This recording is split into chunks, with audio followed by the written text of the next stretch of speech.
ജീവമൊഴി കാൽവരിനാഥന്റെ സ്നേഹമൊഴി തിരുനിറത്താൽ ജീവനേകും യേശുനാഥന്റെ ജീവമൊഴി ജീവധാര ജീവധാര ജീവധാര.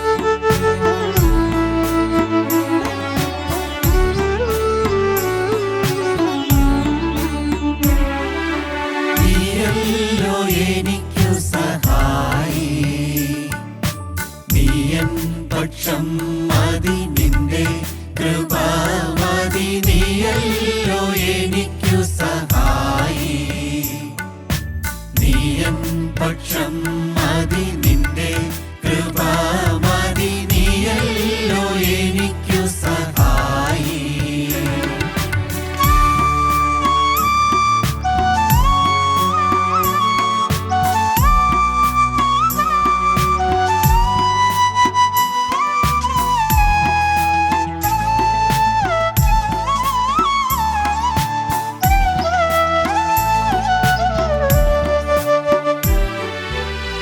അൻപിനാൽ എന്നെ വീണ്ടും കൊള്ളുവാൻ തുമ്പങ്ങൾ സഹിച്ചല്ലോ.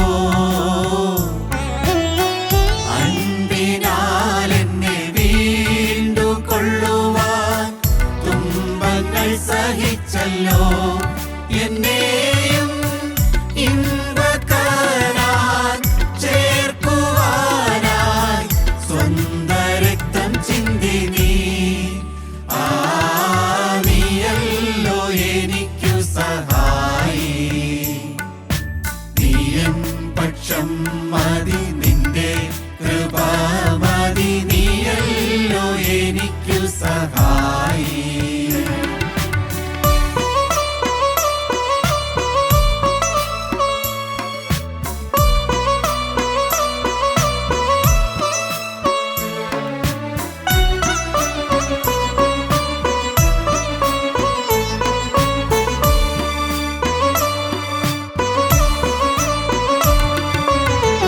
നിന്നെ കണ്ട നാളതു മുതൽ ഇന്നീ ദിനം വരെയും, നിന്നെ കണ്ട നാളതു മുതൽ ഇന്നീ ദിനം വരെയും എനിക്കു നന്മയെന്നെ തിന്മയൊന്നും ചെയ്തതില്ല ചിന്തിക്കിൽ. നീയല്ലോ എനിക്കു സഹായി, നീയൻ പക്ഷം മതി, നിന്റെ കൃപ മതി. നീയല്ലോ എനിക്കു സഹായി.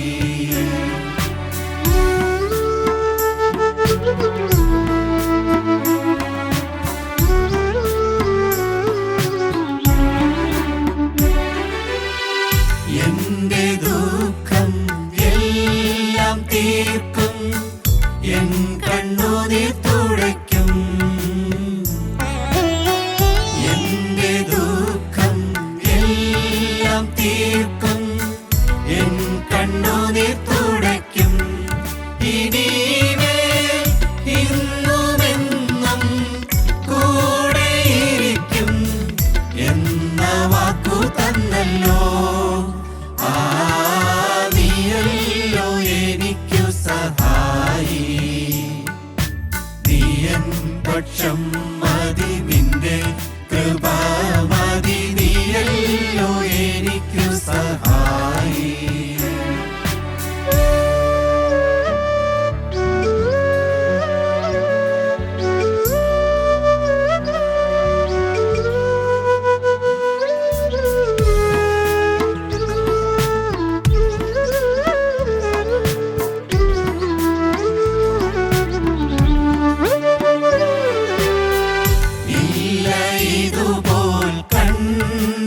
കണ്ടില്ല ഞാൻ, തുല്യമില്ല സഖിയേ. ഇല്ല ഇതുപോൽ കണ്ടതില്ല ഞാൻ, തുല്യമില്ല സഖിയേ. മനസ്സിൽ എല്ലാ നാടും ധ്യാനിക്കുകിൽ അല്ലൽ മാറിപ്പോകുമേ. നീയല്ലോ എനിക്കു സഹായി, നീയൻ പക്ഷം മതി, നിന്റെ കൃപ മതി. നീയല്ലോ എനിക്കു സഹായി, നീയൻ പക്ഷം മതി, നിന്റെ കൃപ മതി. നീയല്ലോ എനിക്കു സഹായി. യേശുക്രിസ്തുവിൻ്റെ പരിശുദ്ധമായ നാമം മഹത്വപ്പെടുമാറാകട്ടെ. നാം വേദപുസ്തകം പരിശോധിക്കുമ്പോൾ ദൈവഭക്തിയും ദേവാലയ ഭക്തിയും നമുക്ക് മനസ്സിലാക്കുവാനായിട്ട് സാധിക്കും. ദൈവഭക്തിയുണ്ട്, ദേവാലയ ഭക്തിയുമുണ്ട്. ദൈവത്തിൻ്റെ വചനത്തിൻ്റെ അടിസ്ഥാനത്തിൽ ഇത് നാം അല്പമൊന്ന് മനസ്സിലാക്കുന്നത് നമ്മുടെ ആത്മീയ ജീവിതത്തിന് വളരെ പ്രയോജനകരമായിരിക്കും. ക്രൈസ്തവരായ നമ്മുടെ ആത്മീയ ജീവിതത്തിന് വളരെ പ്രയോജനം ചെയ്യുന്നതായിരിക്കും ദൈവഭക്തിയും ദേവാലയ ഭക്തിയും. എന്തെല്ലാമാണ് അതിലടങ്ങുന്നത്, അതിൽ തമ്മിലുള്ള വ്യത്യസ്തത എന്താണെന്ന് മനസ്സിലാക്കുന്നത്. നമുക്ക് പുറപ്പാട് പുസ്തകം എടുക്കാം. അതിൻ്റെ 33-ാം അധ്യായം 15-ാമത്തെ വാക്യം വായിക്കാം. അത് മോശയുടെ ആദ്യകാല പ്രാർത്ഥനകളിൽ പ്രധാനപ്പെട്ട ഒരു പ്രാർത്ഥനയാണ്. നമുക്കൊന്ന് വായിച്ചു കേൾക്കാം. അവൻ അവനോട്, തിരുസാന്നിധ്യം എന്നോടുകൂടെ പോരുന്നില്ല എങ്കിൽ ഞങ്ങളെ ഇവിടെ നിന്ന് പുറപ്പെടുവിക്കരുതേ. തിരുസാന്നിധ്യം, ജീവനുള്ള ദൈവത്തിൻ്റെ സാന്നിധ്യം എന്നോടുകൂടെ പോരുന്നില്ല എങ്കിൽ എന്നോട് കൂടെയുള്ളവരെയും ഇപ്പോൾ ആയിരിക്കുന്ന സ്ഥലത്ത് നിന്ന് എങ്ങോട്ടേക്കും മാറുവാൻ പോലും സമ്മതിക്കരുതേ എന്ന് മോശ പ്രാർത്ഥിക്കുകയാണ്. മോശയുടെ ഹൃദയത്തിലെ ആഗ്രഹമാണത്. നമുക്ക് ശലോമോൻ്റെ ഒരു പ്രാർത്ഥന ശ്രദ്ധിക്കാം. 1 രാജാക്കന്മാരുടെ പുസ്തകം 8-ാം അധ്യായത്തിൻ്റെ 30-ാമത്തെ വാക്യം നമുക്ക് വായിക്കാം. ഈ സ്ഥലത്ത് വെച്ച് പ്രാർത്ഥിക്കാനിരിക്കുന്ന അടിയന്റെയും നിന്റെ ജനമായ ഇസ്രായേലിന്റെയും യാചന കേൾക്കണമേ. നിന്റെ വാസസ്ഥലമായ സ്വർഗത്തിൽ കേൾക്കണമേ. അവിടെ ശലോമോൻ പ്രാർത്ഥിക്കുകയാണ്. ദേവാലയം അതിൻ്റെ നിർമ്മിതിയെല്ലാം കഴിഞ്ഞു. അതിൻ്റെ പ്രതിഷ്ഠാ ശുശ്രൂഷ അതിൻ്റെ അവസാനം ശലോമോൻ പ്രാർത്ഥിക്കുകയാണ്, ഈ ദേവാലയം ഞങ്ങളുടെ പ്രാർത്ഥന കേൾക്കുന്ന സ്ഥലമായിരിക്കണം.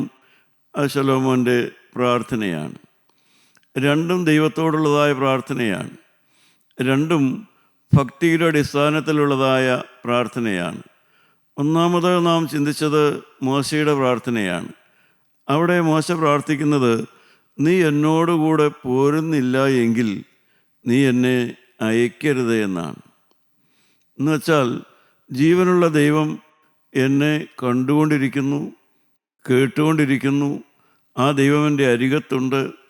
ഞാൻ മുമ്പോട്ട് പോയാൽ നല്ലതാണോ അതോ ഞാൻ മുമ്പോട്ട് പോകാതിരിക്കുന്നതാണോ നല്ലത്, എല്ലാം അറിയുന്നതായ ആ ദൈവത്തിൻ്റെ പൂർണ്ണ നിയന്ത്രണത്തിലും അവൻ്റെ സാന്നിധ്യത്തിലും അല്ലാതെ ഒരു കാര്യവും ചെയ്യുവാൻ എനിക്കിടവരരുത്, ഒരടി വയ്ക്കാൻ പോലും എനിക്കിടവരരുത്. ദൈവസാന്നിധ്യം എൻ്റെ കൂടെ ഇല്ലെങ്കിൽ ഞങ്ങളെ ഇവിടെ നിന്ന് അയക്കരുത് എന്നാണ് മോശ പ്രാർത്ഥിക്കുന്നത്. പ്രിയപ്പെട്ടവരെ, നമുക്കറിയാം പുറപ്പാട് പുസ്തകം 32-ാം അധ്യായമാണ് മോശയുടെ കൂടെയുള്ള മോശയുടെ സഹോദരൻ അഹ്റോൻ്റെ വീഴ്ചയുടെ അധ്യായമാണത്. അതിൻ്റെ 32-ാം അധ്യായത്തിൻ്റെ 1-ാമത്തെ വാക്യം നമുക്കൊന്ന് വായിക്കാം. എന്നാൽ മോശ പർവ്വതത്തിൽ നിന്ന് ഇറങ്ങി വരുവാൻ താമസിക്കുന്നുവെന്ന് ജനം കണ്ടപ്പോൾ ജനം അഹ്റോന്റെ അടുക്കൽ വന്നുകൂടി അവനോട്, നീ എഴുന്നേറ്റ് ഞങ്ങളുടെ മുമ്പിൽ നടക്കേണ്ടതിന് ഒരു ദൈവത്തെ ഉണ്ടാക്കി തരിക. ഞങ്ങളെ മിസ്രയീം ദേശത്ത് നിന്ന് പുറപ്പെടുവിച്ചു കൊണ്ടുവന്ന പുരുഷനായി മോശയ്ക്ക് എന്ത് ഭവിച്ചു എന്ന് ഞങ്ങൾ അറിയുന്നില്ലല്ലോ എന്ന് പറഞ്ഞു. ദൈവത്തിന് സ്തോത്രം. പ്രിയപ്പെട്ടവരെ, ദൈവം കേൾക്കുകയാണ്. ജനം പറയുന്നത് ദൈവം കേൾക്കുന്നു. നിത്യനായ ദൈവം അത് കേൾക്കുന്നു. എന്താണ് ജനം പറയുന്നത്? ഞങ്ങളെ ഭരിക്കാനൊരു ദൈവമല്ല, ദൈവത്തിൻ്റെ സാന്നിധ്യം വേണമെന്നല്ല, ഞങ്ങൾക്കൊരു ദൈവത്തെ ഉണ്ടാക്കി തരിക എന്ന്. ഞങ്ങൾക്കൊരു ദൈവത്തെ ഉണ്ടാക്കി തരണമെന്ന്. പ്രിയപ്പെട്ടവരെ, അഹറോൻ കേൾക്കുകയാണത്. ഞങ്ങൾക്കൊരു ദൈവത്തെ ഉണ്ടാക്കി തരിക. മനുഷ്യൻ്റെ ഹൃദയത്തിലെ, അതും ഭക്തിയുള്ള ആളുകളായിരുന്നു, അവർ ദൈവത്തോട് നിലവിളിച്ചിരുന്നവരായിരുന്നു.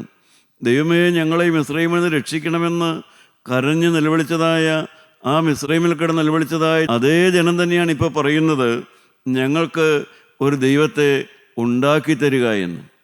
അപ്പോൾ അന്ന് നിലവിളിച്ച കാലത്ത് അവർക്കൊരു ദൈവം ഉണ്ടായിരുന്നില്ലേ? അവർ ദൈവം ഉണ്ടെന്ന് അറിഞ്ഞില്ലേ അവർ നിലവിളിച്ചത്? മിസ്രയീമിലെ കഷ്ടത ഒരു ദൈവം കാണുന്നു, ഞങ്ങളുടെ പിതാക്കന്മാരുടെ ദൈവം എന്ന് പറഞ്ഞൊരു ദൈവം ഉണ്ടെന്നറിഞ്ഞില്ലേ അവർ നിലവിളിച്ചത്? ഇപ്പോൾ അവർ പറയുന്നു, ഞങ്ങൾക്കൊരു ദൈവത്തെ ഉണ്ടാക്കി തരിക എന്ന്. പ്രിയപ്പെട്ടവരെ, മനുഷ്യ ഹൃദയം എപ്പോഴും അങ്ങനെയാണ്. നിത്യനായ ദൈവം തന്നെ അവരോട് പറയുന്നുണ്ട്, ഞാൻ നിങ്ങളുടെ കൂടെ പോരുകയില്ല എന്നല്ല. ദൈവത്തെ ഞങ്ങൾക്ക് കാണത്തക്ക ഒരു ദൈവം വേണം. ഞങ്ങൾക്ക് സംരക്ഷണം തരും, ഞങ്ങൾക്ക് കാവലായിട്ട് നിൽക്കും, ഞങ്ങൾക്ക് വേണ്ടതെല്ലാം തരുമെന്ന് പറയുന്നതായ, ഞങ്ങൾക്ക് കാണാവുന്ന ഒരു ദൈവത്തെ എപ്പോഴും വേണമെന്നുള്ളതാണ് ഭക്തന്മാരായിരുന്ന ആളുകളുടെ പോലും ഹൃദയത്തിൽ കിടന്ന ചിന്ത. അതാണ്, ഞങ്ങൾക്ക് കാണാവുന്നൊരു ദൈവത്തെ വേണം, ഞങ്ങൾക്ക് നോക്കിയാൽ കാണാവുന്നൊരു ദൈവത്തെ വേണം. ആ ദൈവത്തെ മറിഞ്ഞ് ഞങ്ങൾക്ക് വേണമെങ്കിൽ മാറിയിരിക്കാം. ആ ദൈവം ഞങ്ങളെ കണ്ടുകൊണ്ടിരിക്കുന്നൊരു ദൈവത്തെ, കാണാവുന്നൊരു ദൈവമാണ് ഞങ്ങൾക്കുള്ളതെങ്കിൽ ആ ദൈവത്തെ കാണാതെ ഞങ്ങൾക്ക് പലതും ചെയ്യാൻ സാധിക്കും. ഞങ്ങൾക്ക് പലതും ആസൂത്രണം ചെയ്യാൻ പറ്റും. എപ്പോഴും കാണുന്നൊരു ദൈവം മാത്രമേ ഉള്ളൂ എന്നുള്ള ചിന്തയുണ്ടെങ്കിൽ, മനുഷ്യൻ്റെ സ്വതവേ ഉള്ളതായ ചിന്ത അത് മാത്രമാണ്. അദൃശ്യനായ ഒരു ദൈവം, അതിലും ഭേദം കാണപ്പെടുന്നൊരു ദൈവം, ഇതാണ് മനുഷ്യൻ്റെ ചിന്ത. അത് കേട്ടതായ ദൈവം മോശയോട് പറഞ്ഞു, ഞാൻ ആ ജനത്തിൻ്റെ കൂടെ നടക്കുകയില്ല എന്ന്. ദൈവത്തെ കൊണ്ടത് പറയിപ്പിച്ചു. ജനത്തിൻ്റെ മത്സര മനോഭാവം കൊണ്ട് നിത്യനായ ദൈവം, സ്നേഹമുള്ള ദൈവം മോശയോട് പറഞ്ഞു, ഞാൻ ഈ ജനത്തിൻ്റെ കൂടെ നടക്കൂല എന്ന്. എൻ്റെ പ്രിയപ്പെട്ടവരെ, വലിയവനായ ദൈവം തന്നെ ദൈവത്തിൻ്റെ കോപം ഇളക്കുകയായിരുന്നു. ദൈവത്തെ കൊണ്ടവർ പറയിച്ചു, ഞാൻ നിൻ്റെ കൂടെ നടക്കുകയില്ല എന്ന്. ദൈവത്തിൻ്റെ ഹൃദയം എത്രമാത്രം വേദനിച്ചു കാണും. ഹോശയ്യാ പ്രവചനം 5-ാം അധ്യായത്തിൻ്റെ 15-ാമത്തെ വാക്യം വായിക്കുമ്പോൾ, ഹോശയ്യ 5:15 നാം വായിക്കുമ്പോൾ, വേദനയോടെ ദൈവം പറയുന്ന ഒരു വാക്ക് നമുക്കവിടെ പിന്നെയും കാണാം. എന്താണ് അവിടെ ദൈവം പറയുന്നത്? ഹോശയ്യ 5:15, അവർ കുറ്റമേറ്റു പറഞ്ഞ് എൻ്റെ മുഖം അന്വേഷിക്കുവോളം ഞാൻ മടങ്ങിപ്പോയി എൻ്റെ സ്ഥലത്ത് ഇരിക്കും. കഷ്ടതയിൽ അവർ എന്നെ ജാഗ്രതയോടെ അന്വേഷിക്കും. ദൈവത്തിന് സ്തോത്രം. ദൈവം പറയുകയാണ്, ഞാൻ തൽക്കാലം മടങ്ങിപ്പോവും, ഒരിക്കലും കാണുകയില്ല എന്നുള്ളതല്ല. പക്ഷേ നിങ്ങൾ കുറ്റം ഏറ്റുപറഞ്ഞ്, നിങ്ങൾക്ക് തിന്മയുണ്ട്, നിങ്ങൾക്ക് തെറ്റുണ്ട്, തെറ്റുപറ്റുന്നുണ്ട്, പക്ഷേ അത് നിങ്ങൾ സമ്മതിക്കുന്നില്ല. നിങ്ങളുടെ വാക്കുകളിൽ തെറ്റുണ്ട്, പെരുമാറ്റത്തിൽ തെറ്റുണ്ട്, നിങ്ങൾക്ക് ഭക്തന്മാരാണ്, നിങ്ങൾ ദേവാലയമുണ്ട്, പ്രാർത്ഥനയുണ്ട്, പക്ഷേ നിങ്ങളുടെ വാക്കുകളിൽ തെറ്റ് സംഭവിക്കുന്നുണ്ട്. പക്ഷേ ആ തെറ്റുകളെ നിങ്ങൾ ഗൗരവമായി കാണുന്നില്ല. നിങ്ങളുടെ പാപത്തെ ഗൗരവമായി കാണാതെയുള്ളതായ നിങ്ങളുടെ പ്രാർത്ഥനകൾ, അത് കേൾക്കുവാൻ ഞാനിവിടെ നിൽക്കില്ല. നിങ്ങൾ തെറ്റ് ഏറ്റു പറയുന്നത് വരെയും ഞാൻ ഇവിടെ നിന്ന് മാറിപ്പോകുമെന്നാണ് ദൈവം പറയുന്നത്.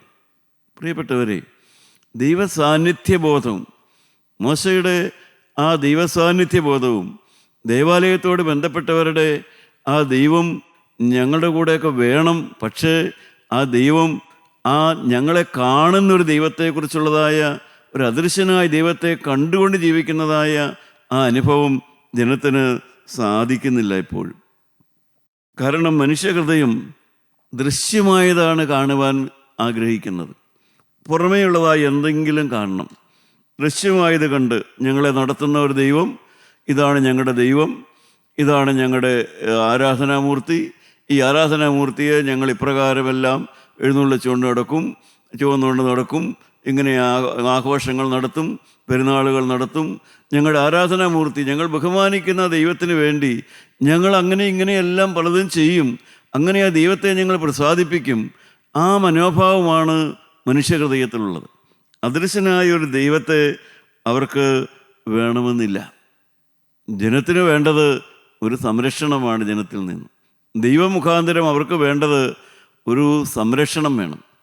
ഭക്തിയുടെ മാർഗത്തിൽ നടക്കുന്ന അനേകർക്കും ദൈവത്തെ ആവശ്യമായിരിക്കുന്നത് ഈ ലോകത്തിലെ ജീവിതത്തിൽ അവർക്ക് സംരക്ഷണം വേണം, അവർക്ക് കാവൽ വേണം, അവർക്ക് ഉയർച്ചയുണ്ടാകണം, അവർക്ക് പരീക്ഷകൾ ജയിച്ചു കിട്ടണം, അവരുടെ രോഗങ്ങൾ സൗഖ്യമായി കിട്ടണം.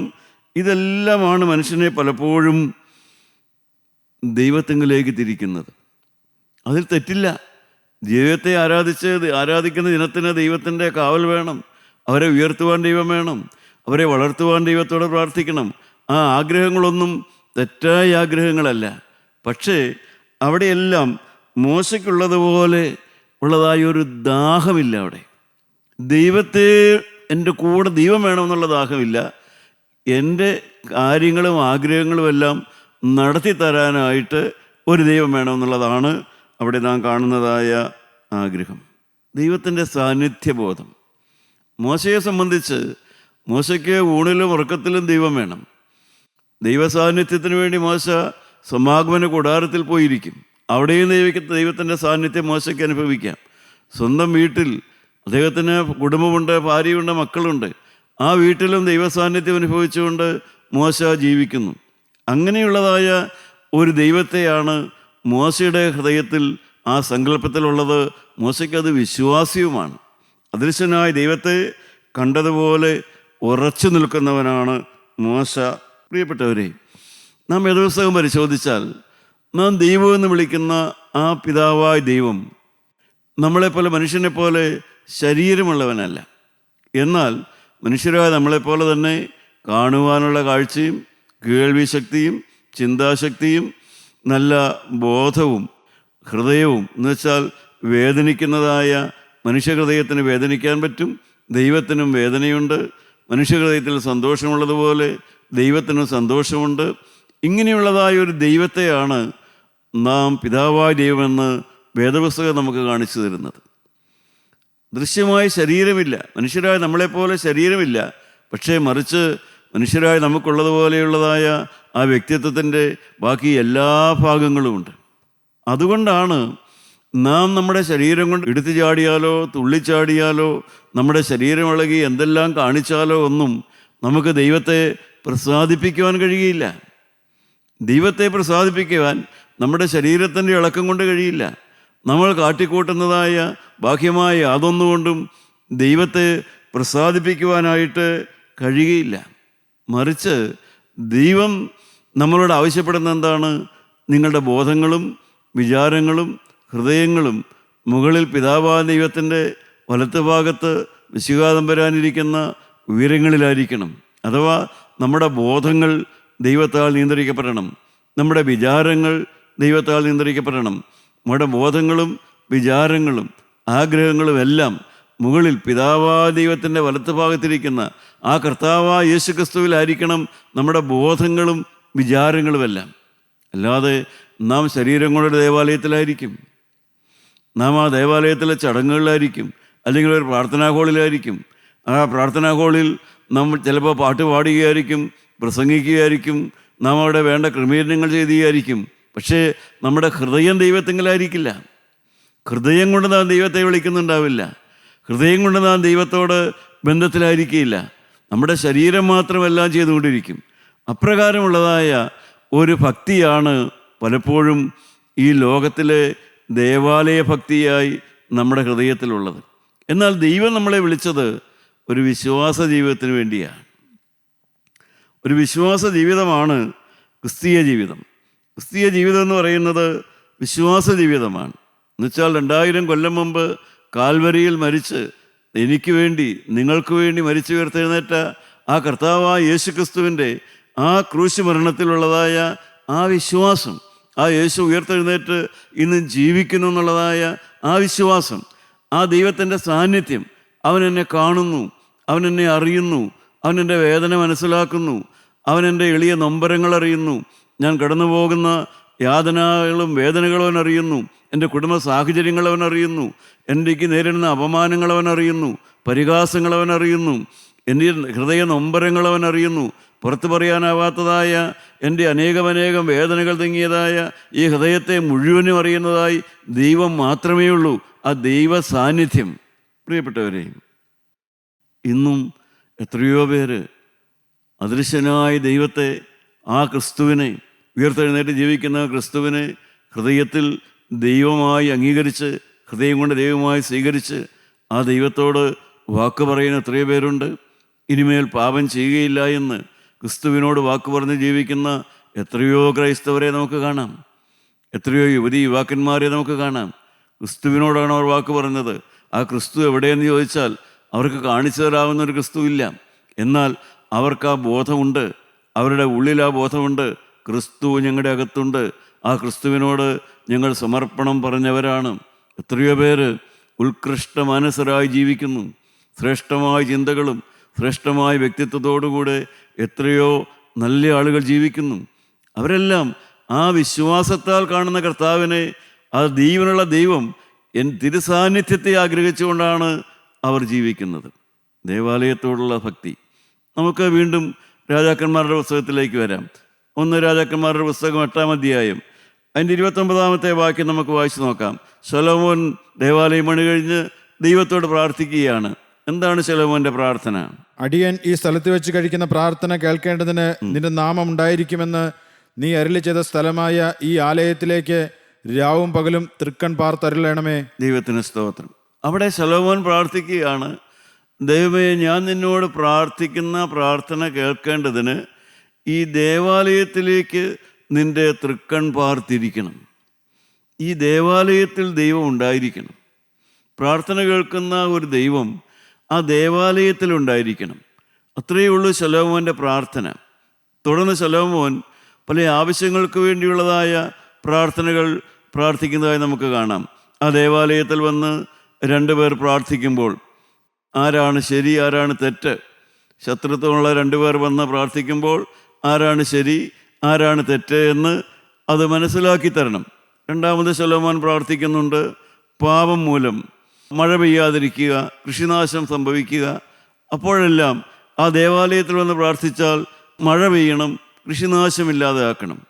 അതുപോലെ തന്നെ വീണ്ടും കൃഷിയുടെ കാര്യമെല്ലാം പ്രാർത്ഥിക്കുന്നുണ്ട്. അവിടെ ഞങ്ങൾക്ക് വെട്ടുക്കിളി വരരുത്, അതുപോലെ ഞങ്ങളുടെ വിളവ് നശിപ്പിക്കുന്നതായ പലതും ഉണ്ടാകാം, അതിൽ നിന്നെല്ലാം ഞങ്ങൾക്ക് മോചനം തരണം എന്നെല്ലാം ശലോമോൻ പ്രാർത്ഥിക്കുന്നുണ്ട്. പിന്നെ ശലോമോൻ പ്രാർത്ഥിക്കുന്നുണ്ട്, ഞങ്ങൾ യുദ്ധത്തിന് പോകുമ്പോൾ ഈ ദേവാലയത്തിൽ വന്ന് പ്രാർത്ഥിച്ചിട്ട് ഞങ്ങൾ യുദ്ധത്തിന് പോകുമ്പോൾ ആ യുദ്ധത്തിൽ ഞങ്ങൾക്ക് ജയം തരണം. ദൈവമക്കളെ, എല്ലാം നാം കാണുന്നു. ആവശ്യഭാരങ്ങളാണ് ആ ദേവാലയ ഭക്തനെ ദേവാലയത്തിലേക്ക് കൊണ്ടുവരുന്നത്. ആവശ്യഭാരങ്ങളാണ് അവരെ ദേവാലയത്തിലേക്ക് കൊണ്ടുവരുന്നത്. ജീവനുള്ള ദൈവത്തിന് വേണ്ടിയുള്ളതായ ഒരു ദാഹമല്ല അവരെ ദേവാലയത്തിലേക്ക് കൊണ്ടുവരുന്നത്. മറിച്ച് ആവശ്യഭാരങ്ങളാണ് അവരെ ദേവാലയത്തിലേക്ക് കൊണ്ടുവരുന്നത്. ഇന്നും നാം ചിന്തിച്ചാൽ അറിയാം, അനേകരും ദേവാലയത്തിലേക്ക് അടുക്കുന്നത്, ദേവാലയത്തിലേക്ക് വരുന്നത് ആവശ്യങ്ങൾക്ക് വേണ്ടിയിട്ടാണ്. ഓരോരോ ആവശ്യങ്ങൾ സാധിച്ചു കിട്ടണം. പ്രാർത്ഥനാ ഹാളിലേക്ക് വരുന്നവരും ആവശ്യങ്ങൾക്ക് വേണ്ടിയാണ് വരുന്നത്. ഇനി ആവശ്യങ്ങൾ നടത്തി കിട്ടണം. പ്രിയപ്പെട്ടവരെ, മോശ പ്രാർത്ഥിച്ച പ്രാർത്ഥനയും ഈ ആവശ്യബോധത്തോടെ വരുന്ന, ഈ ലോകത്തിലെ ആവശ്യങ്ങൾക്ക് വേണ്ടി വരുന്ന ആ മനുഷ്യരും, അവർ നല്ല മനുഷ്യരാണ്. അവർ ഭക്തന്മാരാണ്. പക്ഷേ അവരുടെ ഭക്തി എപ്പോഴും ഒരു ദേവാലയ ഭക്തി, അല്ലെങ്കിൽ ഒരു പ്രാർത്ഥനാ ഹാളിനോടുള്ളതായ ഒരു പ്രത്യേക അഭിനിവേശം, അല്ലെങ്കിൽ ദൃശ്യമായി ആരോടെങ്കിലുമുള്ളതായ ഒരു സ്നേഹമൊക്കെയാണ് അവരെ ഭക്തിയുടെ രംഗത്ത് പിടിച്ചു നിർത്തുന്നത്. എന്നാൽ മോശ അങ്ങനെയല്ല. മോശയ്ക്ക് അവൻ്റെ ഭവനത്തിലും അവൻ്റെ വീട്ടിലെ കാര്യങ്ങളെല്ലാം ചെയ്യാം, അവൻ ജോലി കാര്യങ്ങൾ ചെയ്യാം. പക്ഷേ അതേസമയം തിരുസാന്നിധ്യം കൂടെ വേണം. ജീവനുള്ള ദൈവം, എന്നെ പരിശോധിക്കുന്ന ദൈവം എൻ്റെ കൂടെ വേണം. എന്നെ കാണുന്ന ദൈവം എൻ്റെ അരികത്ത് വേണം. ഞാൻ പറയുന്നതെല്ലാം കേൾക്കുന്ന ദൈവം എൻ്റെ അരികത്ത് വേണം. അപ്രകാരമുള്ളതായ ഒരു ഭക്തി ജീവിതം ഇന്ന് എത്ര പേർക്കുണ്ട്? ക്രിസ്ത്യാനികളിൽ എത്ര പേർക്കുണ്ട്? എത്ര ക്രൈസ്തവരെ അത് പഠിപ്പിക്കുന്നുണ്ട്? അങ്ങനെയുള്ള ദാഹമുള്ളതായ ഒരു ആത്മീയം ഇന്ന് എവിടെയാണുള്ളത്? ഇത്രയേറെ ദാഹം. ദാവീദിൻ്റെ ദാഹം നിങ്ങൾ കേട്ടിട്ടുണ്ടല്ലോ. ദൈവമേ, നീ എന്നെ പരിശോധിക്കണം, എൻ്റെ അന്തരംഗം നീ പരിശോധിച്ചറിയണം. പ്രിയപ്പെട്ടവരെ, അതാണ് യഥാർത്ഥ ഭക്തി എന്ന് പറയുന്നത്. ദൈവഭക്തി എന്ന് പറയുന്നതും ഒരു ദേവാലയ ഭക്തി, അല്ലെങ്കിൽ ഒരു പ്രാർത്ഥനാ ഹാളിൽ വന്നിരുന്ന് പ്രാർത്ഥിക്കുന്നതിൻ്റെ ഒരു ഭക്തി എന്നെല്ലാം നാം പറയുമ്പോൾ അല്പ വ്യത്യാസമുണ്ട് അവിടെയൊക്കെ. എല്ലാം ശരിയാ, പുറമേയൊക്കെ ശരിയാ, പക്ഷേ ദാഹത്തിൽ വ്യത്യാസമുണ്ട്. എന്തിനു വേണ്ടിയുള്ള ദാഹമാണ്? എന്തിനു വേണ്ടിയുള്ള ദാഹമാണ്? മോശയുടെ ദാഹം മോശയുടെ ഒരു ആവശ്യത്തിന് വേണ്ടിയുള്ള ദാഹമല്ല. മോശയുടെ ദാഹം ദൈവം എപ്പോഴും എൻ്റെ അടുത്ത് വേണം, ഞാൻ പൂർണ്ണമായും ദൈവത്തിൻ്റെ നിയന്ത്രണത്തിലായിരിക്കണം, എൻ്റെ ബോധവും എൻ്റെ ചിന്തകളും എൻ്റെ ആഗ്രഹങ്ങളും എൻ്റെ സകല കാര്യങ്ങളും ദൈവത്തിൻ്റെ ആഗ്രഹപ്രകാരം തന്നെ നടക്കണം. എന്നാൽ ആവശ്യങ്ങൾക്ക് വേണ്ടി പ്രാർത്ഥിക്കുമ്പോൾ അത്രയുമുള്ളതായ ദാഹമില്ല. നമുക്ക് ചിന്തിച്ചാൽ അറിയാം, നിൻ്റെ സാന്നിധ്യം എൻ്റെ കൂടെ പോരുന്നില്ല എങ്കിൽ എന്നെ അയക്കരുതേ എന്ന് പ്രാർത്ഥിച്ച ആ മോശ മരിച്ചു കഴിഞ്ഞും 2 പ്രാവശ്യം സജീവമായി ഈ ഭൂമിയിൽ ആത്മീയ കാര്യങ്ങളിൽ ഇടപെടുന്നത് നമുക്ക് കാണാം. താബോർ മലയിൽ, നമ്മുടെ കർത്താവായ യേശുവിൻ്റെ മറുരൂപമലയിൽ മോശ അവിടെ ഇറങ്ങി വരുന്നുണ്ട്. വെളിപാട് പുസ്തകം 11-ാം അധ്യായം വായിക്കുമ്പോൾ യെരുശലേമിൻ്റെ ആ തെരുവിൽ 2 പ്രവാചകന്മാർ വരുന്നു, വചനം പറയുന്നു, അവരെ മരിച്ചു വീഴുന്നു, പിന്നീട് അവർ ഉയർത്തെഴുന്നേറ്റ് പോകുന്നു. ഇതെല്ലാം വെളിപാട് പുസ്തകം 11-ാം അധ്യായത്തിൽ പറയുന്നുണ്ട്. അതിലൊരാൾ മോശയാണെന്ന് പറയപ്പെടുന്നു. അഥവാ അതുപോലെ ദാഹമുണ്ടെങ്കിൽ മാത്രമേ മരണശേഷമുള്ളതായ ഒരു ജീവിതത്തിന് വേണ്ടി നമുക്ക് പ്രതീക്ഷ വയ്ക്കാൻ പറ്റുകയുള്ളൂ. ഒരു ആവശ്യബോധത്തിന് വേണ്ടിയുള്ളതായ ഒരു ദൈവഭക്തി, ആ ആവശ്യങ്ങൾ സാധിച്ചു കിട്ടുന്നതിലുള്ളതായ ഒരു നന്ദിയോടുകൂടിയുള്ളതായ ഒരു ദൈവ സാന്നിധ്യബോധം, അതൊന്നും നമ്മുടെ നിത്യജീവൻ ഉറപ്പാക്കി തരുന്നില്ല. മരണശേഷമുള്ള നമ്മുടെ ജീവിതത്തെ ഉറപ്പാക്കി കിട്ടണമെങ്കിൽ നാം മോശ പ്രാർത്ഥിക്കുന്നത് പോലെ പ്രാർത്ഥിക്കുന്നതായിരിക്കണം. കർത്താവേ, തിരുസാന്നിധ്യം എൻ്റെ കൂടെ പോരുന്നില്ല എങ്കിൽ എന്നെ അയക്കരുത് എന്നുള്ളതായ പ്രാർത്ഥന. 42-ാം സങ്കീർത്തനം 1-2 വാക്യം നമുക്ക് വായിച്ച് നോക്കാം. 42-ാം സങ്കീർത്തനം കോരഹ് പുത്രന്മാരുടെ സങ്കീർത്തനമാണ്. നമുക്ക് വായിച്ചു കേൾക്കാം. മാൻ നീർത്തോടുകളിലേക്ക് ചെല്ലുവാൻ കാംക്ഷിക്കുന്നത് പോലെ ദൈവമേ, എൻ്റെ ആത്മാവ് നിന്നോട് ചേരുവാൻ കാംക്ഷിക്കുന്നു. എൻ്റെ ആത്മാവ് ദൈവത്തിനായി, ജീവനുള്ള ദൈവത്തിനായി തന്നെ ദാഹിക്കുന്നു. ദൈവത്തിന് സ്തോത്രം. മാൻ നീർത്തോടുകളിലേക്ക് ചെല്ലുവാൻ കാംക്ഷിക്കുന്ന പോലെ. എന്തിനാണ് മാൻ നീർത്തോടുകളിലേക്ക് ചെല്ലുവാൻ കാംക്ഷിക്കുന്നത്? മാൻ എന്തിനാണ് വെള്ളത്തിൻ്റെ അരികത്തിലേക്ക് ഓടുന്നത്? അവൻ്റെ ഉള്ളിലെ ദാഹമാണ് അതിനെ നയിക്കുന്നത്. അതിന് ഓടാതിരിക്കാൻ കഴിയില്ല. അതിൻ്റെ ഉള്ളിലെ ദാഹമാണ് മാനിനെ നീർത്തോടുകളുടെ അരികിലേക്ക് അയക്കുന്നത്. അപ്രകാരമുള്ളതായ ഒരു ദാഹമുള്ള ആത്മീയം, ആ ദാഹമുള്ള ആത്മീയം അതെപ്പോഴാണ് ലഭിക്കുക? അത് നമുക്ക് ലഭിക്കുന്നത് യഥാർത്ഥമായൊരു വീണ്ടും ജനന അനുഭവം. കർത്താവായ യേശുവിൻ്റെ ആത്മാവ് ഒരുവൻ്റെ ഉള്ളിൽ വന്ന് അവൻ ആ വീണ്ടും ജനന അനുഭവം അനുഭവിച്ച് കഴിയുമ്പോൾ മാത്രമേ ആ ദാഹമുള്ള ആത്മീയം ഉണ്ടാവുകയുള്ളൂ.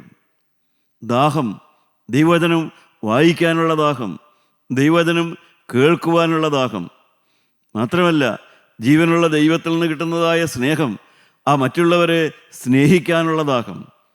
കൂടെ ജീവിക്കുന്ന ഭാര്യയെ സ്നേഹിക്കണം, ഭർത്താവിനെ സ്നേഹിക്കണം, കഴിവ് കുറഞ്ഞവരെ സ്നേഹിക്കണം, അറിവില്ലാത്തവരെ സ്നേഹിക്കണം, കുറ്റം പറയുന്നവരെ സ്നേഹിക്കണം, അപമാനിക്കുന്നവരെ സ്നേഹിക്കണം. ആ സ്നേഹിക്കണമെന്നുള്ളതായ ആ ദാഹം അത് മോശയ്ക്കുണ്ടായിരുന്നു ആ ദാഹം. അതുകൊണ്ടാണ് ഇസ്രായേൽ മക്കൾ അവർ തെറ്റ് ചെയ്തിട്ടാണ് ദൈവം അവരെ വിട്ടു പോകുന്നതെങ്കിലും മോശ പ്രാർത്ഥിക്കുന്നുണ്ട്, ദൈവമേ, നീ എൻ്റെ കൂടെ പോരുന്നില്ല എങ്കിൽ, ആ ജനത്തോട് നീ ക്ഷമിക്കുന്നില്ല എങ്കിൽ എൻ്റെ പേര് നിൻ്റെ പുസ്തകത്തിൽ നിന്ന് മായ്ച്ചു കളഞ്ഞേക്കാനെല്ലാമാണ് മോശ പ്രാർത്ഥിക്കുന്നത്. കാരണം ആ പാപം ചെയ്ത സഹോദരങ്ങളോടുള്ളതായ ആ സ്നേഹം. പ്രിയപ്പെട്ടവരെ, ദാഹമുള്ള ആത്മീയത്തിൽ മാത്രമേ ദാഹത്തോടുകൂടിയുള്ളതായ ദൈവവചന കേൾവിയും സ്നേഹവും സ്നേഹാചരങ്ങളും നമുക്ക് മറ്റുള്ളവരോടും ക്രിസ്തുവിനെ പറയാനുള്ള ദാഹം കിട്ടുകയുള്ളൂ. നിങ്ങളൊന്ന് ആലോചിച്ച് നോക്കുക. പാഷൻ ഓഫ് ക്രൈസ്റ്റ്, നമുക്കറിയാം, അങ്ങനെ ഒരു സിനിമ പോലുമുണ്ട്, പാഷൻ ഓഫ് ക്രൈസ്റ്റ്. ക്രിസ്തുവിന് എന്നോടുള്ള സ്നേഹമാണ് ക്രിസ്തു കാൽവരി ക്രൂശിൽ മരിക്കാൻ കാരണം. കർത്താവായ യേശുവിന് എന്നോടുള്ളതായ ആ അതിവാത്സല്യം കൊണ്ടാണ് ക്രിസ്തു കാൽവരി ക്രൂശിൽ മരിച്ചത്. ദൈവത്തിന് സ്തോത്രം. ആ വാത്സല്യമാണ് ഇന്ന് എൻ്റെ ഹൃദയത്തെയും ഈ രംഗത്ത് പിടിച്ചു നിർത്തുന്നത്. ദൈവവചനം വായിപ്പിക്കുന്നു, ദൈവവചനം പ്രസംഗിപ്പിക്കുന്നു, മറ്റുള്ളവരെ സ്നേഹിക്കാൻ എന്നെ പഠിപ്പിക്കുന്നു. നമ്മുടെ തലകളെ നമുക്ക് വണക്കാം. എൻ്റെ പ്രിയപ്പെട്ടവരെ, നിങ്ങളുടെ ആത്മീയം എന്ത്? ദൈവഭക്തിയാണോ, ദേവാലയ ഭക്തിയാണോ നിങ്ങൾക്കുള്ളത്? യഥാർത്ഥമായ ദൈവഭക്തിയാണെങ്കിൽ നിങ്ങൾ ഉയർന്നു വരും. നിങ്ങളുടെ നിത്യജീവൻ, മോശ മരിച്ചിട്ടും അവൻ ഉയർത്തെഴുന്നേറ്റ് ആത്മരംഗത്ത് പ്രവർത്തിച്ചതുപോലെ നമ്മുടെ ദൈവരാജ്യം നമുക്കുറപ്പാണ്. ദാഹമുള്ള ആത്മീയത്തിന് വേണ്ടി നിങ്ങൾ കാത്തിരിക്കുക. ദാഹമുള്ള ആത്മീയത്തിന് വേണ്ടി നിങ്ങൾ കൊതിയോടെ പ്രാർത്ഥിക്കുക. കരുണയുള്ള കർത്താവേ, ഒരു ദാഹമുള്ള ആത്മീയം മാൻനീർത്തോടുകളിലേക്ക് ചെല്ലുവാൻ കാക്ഷിക്കുന്നത് പോലെ ദൈവം എപ്പോഴും എൻ്റെ കൂടെ വേണം. എന്നെ കണ്ടുകൊണ്ടിരിക്കണം, ദൈവം എന്നെ കേട്ടുകൊണ്ടിരിക്കണം. ദൈവത്തെ മറിച്ച് എനിക്കൊന്നും ചെയ്യാൻ കഴിയില്ല. ആ ബോധത്തോടുകൂടെ ജീവിക്കാൻ ഞാൻ ആഗ്രഹിക്കുന്നു. കർത്താവെ, അടിയൻ്റെ ഈ സമർപ്പണം നീ ഏറ്റുവാങ്ങി എന്നെ യഥാർത്ഥമായി കഴുകി വെടിപ്പാക്കണമെന്ന് യേശു മൂലം പ്രാർത്ഥിക്കുന്നു. കൃപയോടെ കേട്ടുത്തരം തരുമാറാകണമേ. ആമീൻ.